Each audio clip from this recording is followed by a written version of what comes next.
Hello, everyone. This is the Mike Sivers Show, and I have my guest here tonight, Dick Overton, who's been with us before on the show. And on the way here, Dick and I were talking about what it was like being young and the environment that we're in today versus the environment we were in then. So tonight's show is going to be a reflection on our culture. And we were talking about I got talking about the violence that goes on right now and how it's an accepted part of society, or seems to be. It appears, I don't want to say it is because then somebody's going to slap me down for that. Right. But how the violence seems to be quicker and responsive faster than it used to be when we were kids. Obviously the communication system is much better today. And the old story about, well, you come home when the streetlights come on, that was actually true. Right.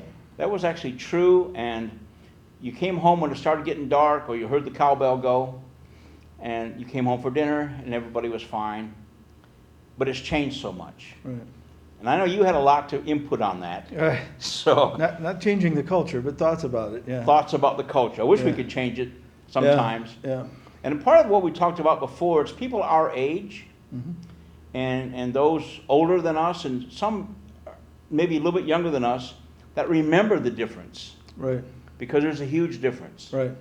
And we're going to go from there on stuff that you've got some notes on that you want to talk about. Yeah, and you and I have talked a lot about these kind of things, and maybe it's old guy reflections. You know, we're getting that stage where we can tell old guy stories. Yeah. But it's also historically true that the mores of the society, like the streetlights, were our cue to come home, things that were on TV that aren't on TV, that, you know, it's sort of a 50-year social experiment, if you will, that's taken place when it kind of turned in the 60s. And there were a lot of arguments in favor of this change. A lot of people supported the change, so to speak. It's the most natural thing. You're hypocritical if you swear in the locker room, but you don't swear in front of your kids, you know, that type of thing. There was just a myriad of support for recreational drug use. They were called victimless crimes. Well, I can tell you as a police officer, they're not victimless crimes, you know. But looking at the way things were handled in responses, we all have stories.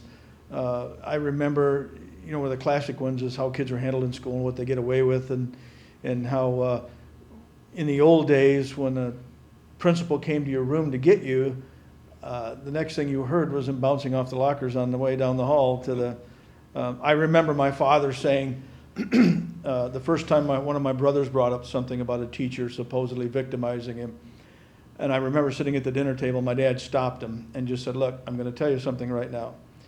I think teachers have better things to do than persecute you. So if somebody tells me you did something in school, as far as I'm concerned, you did it." That was the end of the discussion. You're talking about the street lights. I remember visiting with my dad in his older years, and we got on the discussion of the victimization of children and missing children and kids being kidnapped and that type of thing. And I brought up the idea that by the time we were 8 years old, we moved out of the original town I lived in, Dowagiac. But by that time, I knew every corner of that town. I had ridden my bike everywhere. Yep. As you said, we were out till the streetlights went on.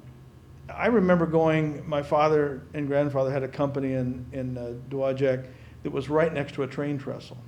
And we literally went down there and rode our bikes and watched the classic hobo underneath the bridge cooking out of cans. I mean, it was a part of Americana, if you will. But I made the comment to him that, you know, nobody bothered us. And I said, what do you think is different today? And this may be taken, as you say, by a lot of people to smack you down, taking us too crude, too basic. But he just said point blank, he said, nobody would touch you kids. They were afraid. He said, they're not afraid anymore. He said, had someone harmed you, they'd have wished they got to the police first. You know, they've been hanging from a tree by sunset. But the idea was that there was a real structure that, you know, men protected their children. Not to say that nothing went on. There's nothing new under the sun. But as a culture, what was permissible, what was understood, what was taken for granted. I mentioned on the way up here that I was doing some siding on my house, and I quit a little early to kind of cool down, get a shower, get cleaned up, and I walked in, and on our television, we have some oldies channels. And I was watching an episode of The Rifleman, Bear Old Show. And he was talking to his son, and in that show, this is how much things have changed. He was talking about patience, and he started talking about a man named Job. And of course, that was a biblical story. Right. And I watched some other shows, from that period, and at times, people saying grace before dinner.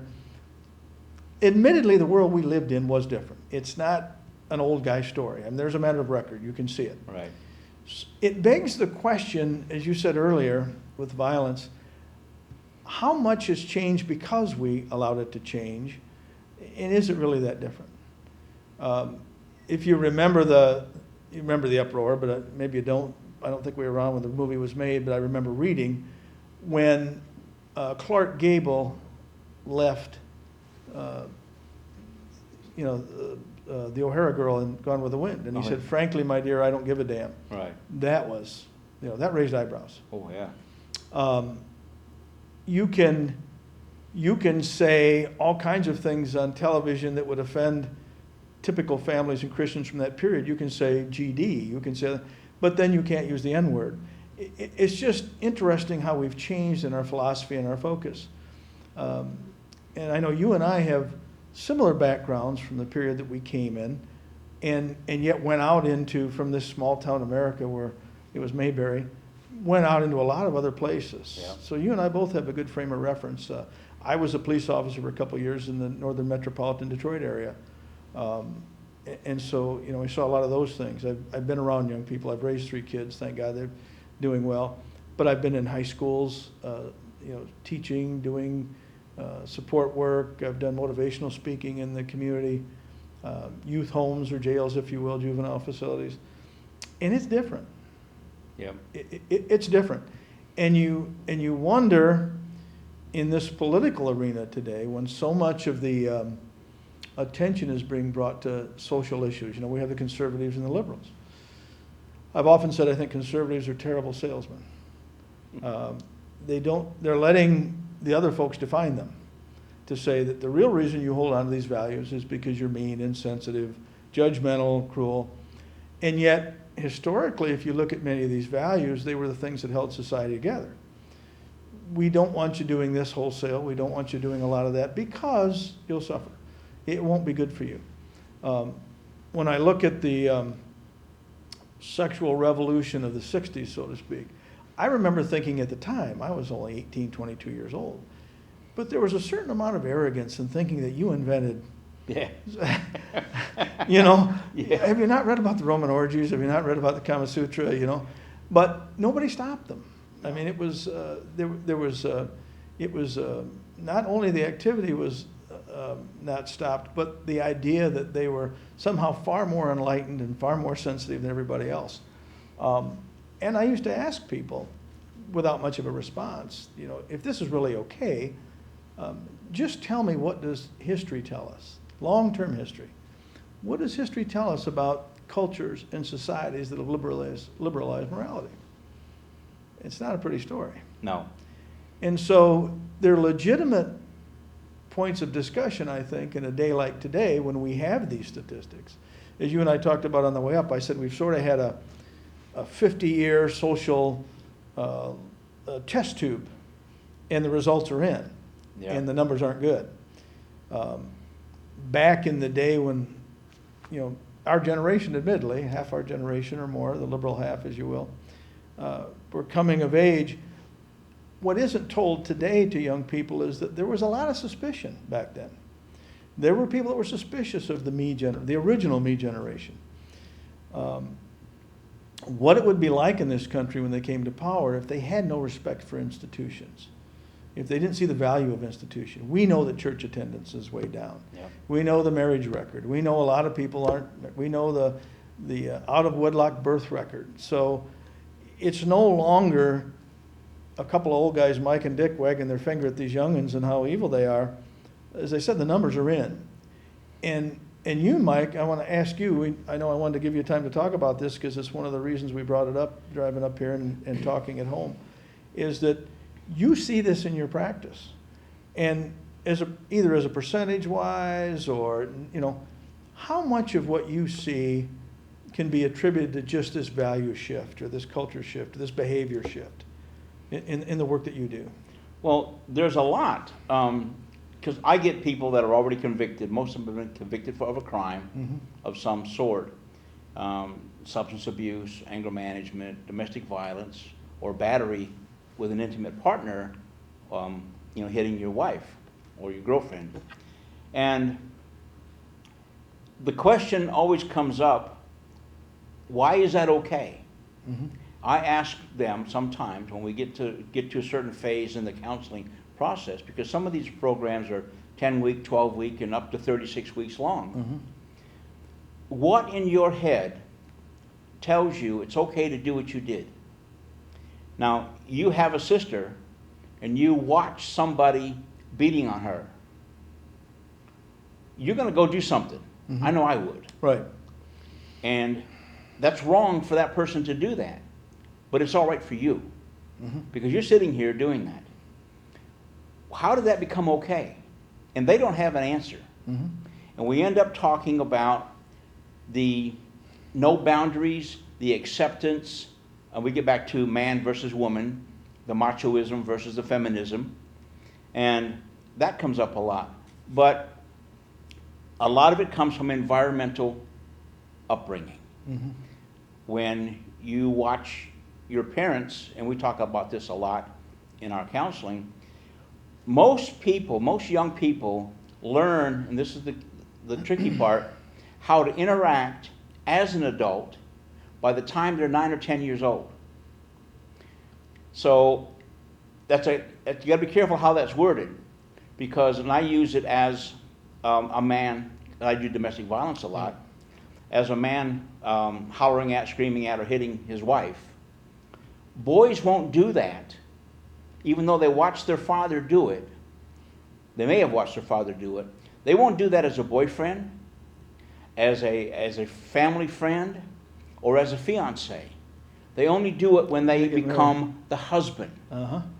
I'm now the husband. I'm now in that role that I saw my father do that. That makes it okay for me to do it. Right. And you hear so many times, and we've talked about this on the show before with other guests too, is that so many women you hear say, he wasn't like that while we were dating.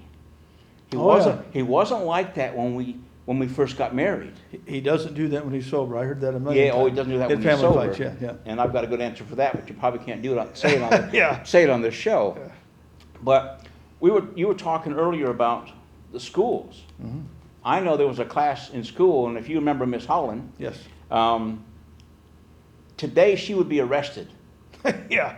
For the stuff that she did in class. Sure. My knuckles were raw half the time with a ruler that she used to smack me with. Did I deserve it? Of course. Right. Because I was not a nice guy. But with the today, how do you deal with that? I had respect for her. I'm not traumatized by her. Right. I'm not against teachers. And how often do you hear kids say that's the teacher they went back and visited Yeah. in later years? Yeah. And that's the teacher that I remember the most. Right. And have the most fondest memories of. Right. I'll tell you, just to interject an anecdote, I told you that I did some substitute teaching when I came out of college, because I graduated in February.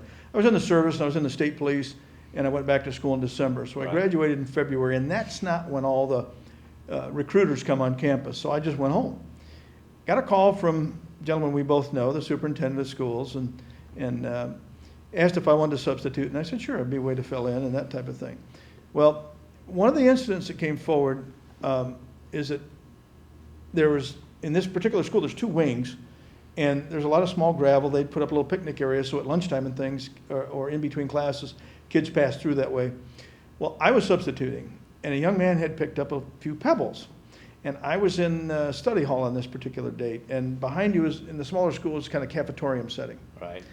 And so I had my back to the group, and I was using the stage for a desk. It was waist high. And I heard a little rock go off and kids laugh.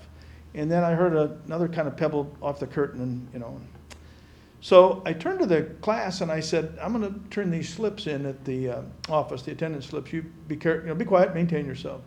Well, what they didn't know is I'd gone to that school. And I found my way around through the gym and in through the back door, and I came up the aisle between the cafetorium tables. this young man actually had his hand out showing some of these rocks. So I put my hand on his and I said, let's go out in the hall. Well, I went to a place in the hall where nobody can see you. I had been there before with somebody else. And I put him up against the wall and I said, let's see it. And he said, what? I said, you've got a weapon or something, I want it. And he said, I don't have anything honest. I said, you've got a knife or a gun or something, and give it to me right now. He said, I swear to you, I don't have anything. So I was kind of acting a little bit, but I stepped back and I looked at him and I said, let me get this straight. You're in there throwing rocks at me and all you've got to defend yourself with is what I'm looking at? I said, are you crazy? I said, you made a big mistake. I don't have a teaching certificate to lose. Here's the way it works. You throw rocks at me, I kick your... Well, that was the third hour before lunch, and I went to lunch and came back. I walked down the hallway after lunch, and it took me a minute to capture this. Those kids parted like the wake of a boat. That word spread like, okay?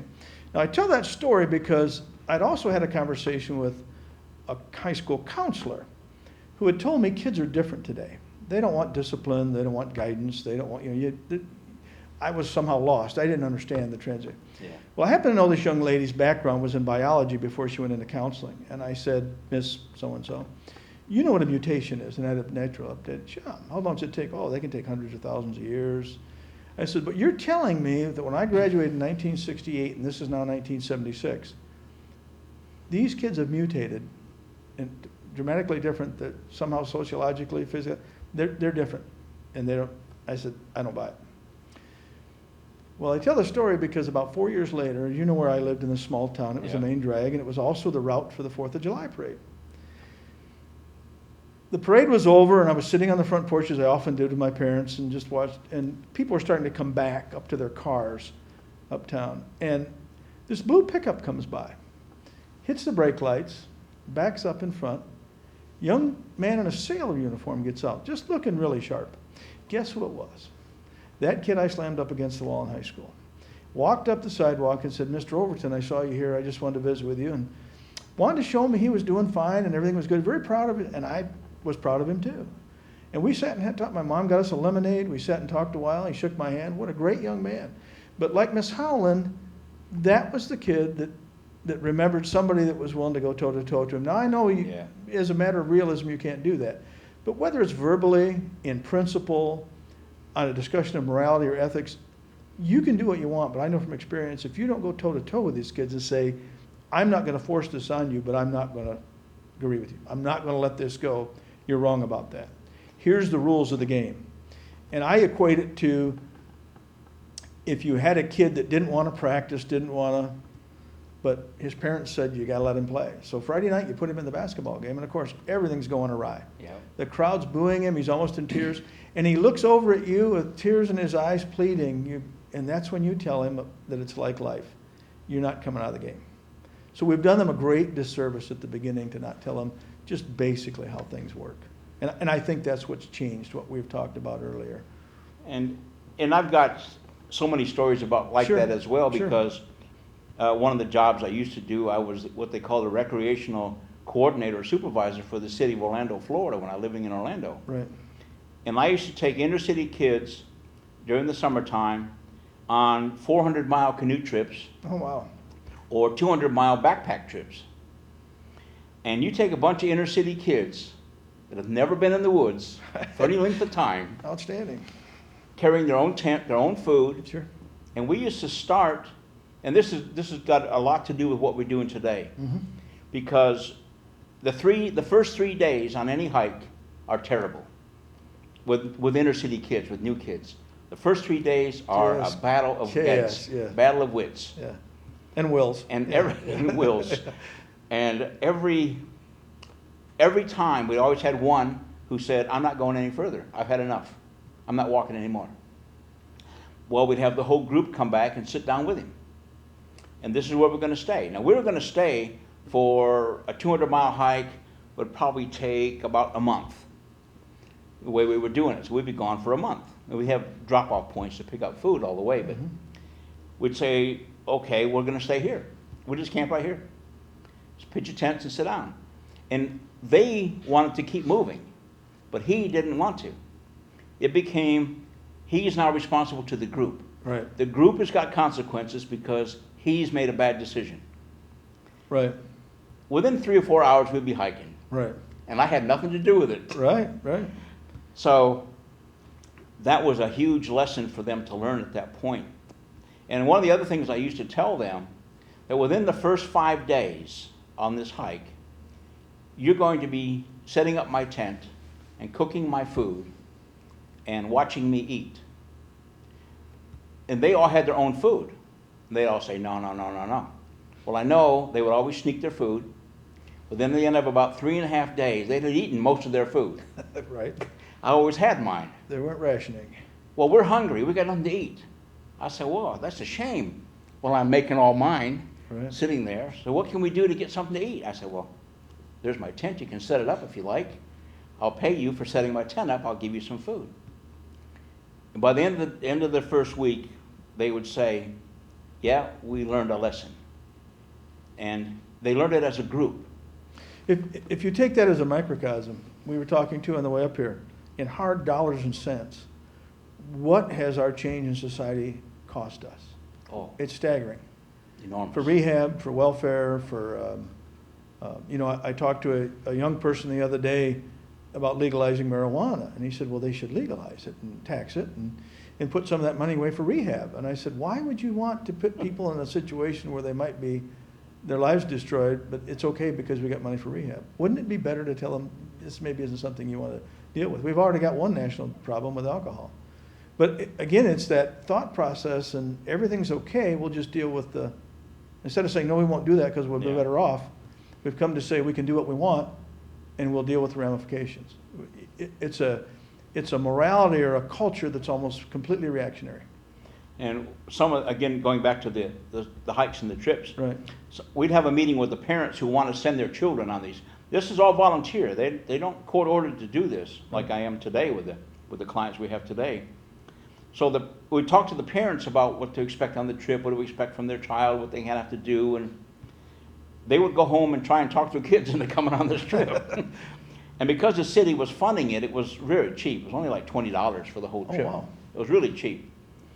And I remember one mother particularly saying, I won't get my son to go, but I'll try. I don't know how she got him to go, whether she's trying to kill him or what, I don't know. But he went on the trip, and he was a pain in the neck to start with. And by the end of the trip, he was one of the leaders. Yeah. And she said it was a totally different person when he got home than when he Right. left. Right. And he couldn't wait for the next summer to go on the trip again. Yeah. And she had to fight to get him to go on it. Well, I still happily get mail and emails now and Facebook with some of those kids. Mm-hmm. This is almost 20 years later. Yep. And we still talk about the trips we've done and the things that we do and Yep. what they're passing on to their children. And understanding, this is the part we're talking about, that there's long-term consequences. Right. It's not just instant gratification. Right. They learn things in that short period of time, and I wasn't by myself. I had other counselors too, Right. with other great skills Right. to teach them. These lessons they learned are forever, Mm-hmm. and they hand them down to their children. Mm-hmm. And I have little comfort in knowing that I know at least some families are getting some of the responsibility to others, not just for myself. And this is where we're at today, because everything seems to be me, I, Right. and instant gratification Yep. versus long-term consequences. And that's kind of a thing from the original me generation. Remember the phrase, if it feels good, do it. Yeah, If I do it, what's it to you? All those things. yeah, All the justification for everything's okay, it's none of your business. And we used to say, that's fine if you're not going to charge me later for your miscalculations and judgment. And we do. We pay a lot. Well, the part that you think about and I think about and we do talk about with other people is that we've had this, as you said, this 50-year experiment now. We know some of it's not working, and some of it's not working very well at all. That's right. How do we take that 50 years and turn some of it back? Right. And how do we do that without creating a revolution? Or offending someone, because gosh, we don't want to offend anybody. Well, we're going to offend people Well, doing it. There's right, no questions about it. But I'm just saying, it's always a consideration too, is because anytime you say something definitively, this is the right way. Well, according to who? Or what about the people that don't do that? You know how they're going to feel when you say that to them? Yeah. So again, it's the old adage that parents have chosen to be friends rather than parents to people. Yeah. Some Yeah. things are harsh. Well, that's what I tell parents a lot, and I still do that. You cannot be your friend to your child. Right. Friends do not give friends consequences. Parents do. That's right. And when parents realize that, you can't be a friend and still consequent, because then you have sympathy and empathy where you shouldn't have, Right. because you are a parent. And you've seen this with your young people too, and I tell the one story, we all have lots of them. As I said, I spent time in youth homes talking to kids. Mm-hmm. But the premise that I went on to, when I would discuss these things with professional educators and sociologists and people that have a different frame of reference or approach to it, is that I make the case young people are starving for this stuff. Yeah. And I draw the story about the kid that came back and saw me on the porch. Yeah. You know, when I worked at a community college, we had some young men that came from Star Commonwealth, and they were on assistance for school. They came from Detroit area families and were put in foster homes, but they came to the community college, so one on a track scholarship and another one.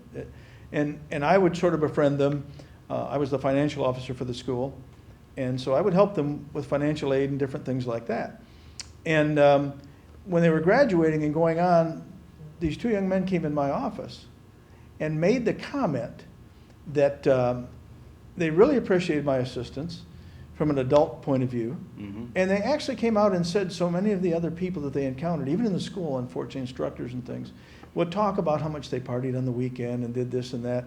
And they were really looking for somebody to say, what do I do next? Where do I go? The young lady that I had the conversation with is the counselor.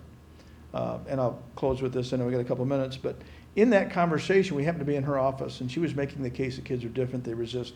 Okay? I happened to be sitting next to her bulletin board with, obviously, things about students that had gone on, and there were 4 or 5 clippings there of young men and women who had joined the military. And I just turned and I said, are these some of your kids that don't want structure, don't want guidance, don't want rules? And she was just speechless. Yeah. What do you say? Yeah. Yeah. They do. And there's, I mean, we're gonna, hopefully we're gonna carry on with another show after this one, but my inaugural show is. Yeah, it's Dick's inaugural show, and what I want to announce is that Dick Overton is going to start his own show. It'll be a little different format than what ours is. It'll be more political and more current affairs and current events today, whereas mine has been sort of counseling and working and advising show. I'd like to take the opportunity to talk about some of these things Okay. as they manifest right now, and maybe bring some people in and talk to them that are involved in these issues. So I'm looking forward to, hopefully one day I might be a guest on his show. But I know he's got quite a lineup ready to come and work with his show. So I'd like to invite everybody, and he's got his email address on there if you're interested in listening to what he's got to say on his shows, and they'll be on YouTube and on the public television here. But with that, we've got about a minute left to go. I want to say I enjoyed the sessions that we have had here, Yeah. and I look forward to some more of them. It's interesting we crossed paths again. As I told you, I remembered you being a very athletic, very fit guy back when we were in school, and you went in the Navy. I wasn't surprised to hear all the things that you did, the deep sea diving and the demolition works, and you've had a pretty interesting career and come full circle to try to pass it along to other people. So. And I'm taking that as a purpose to be here, Mm-hmm. because I came full circle, and that's a whole other story. Right. And I'm back where I started, and I think I'm helping out where I can at this time, and we keep going along with that. So with that, I'm going to say thank you everyone for watching. Look forward to seeing you again. Tune in for the next show. Thanks, Mike.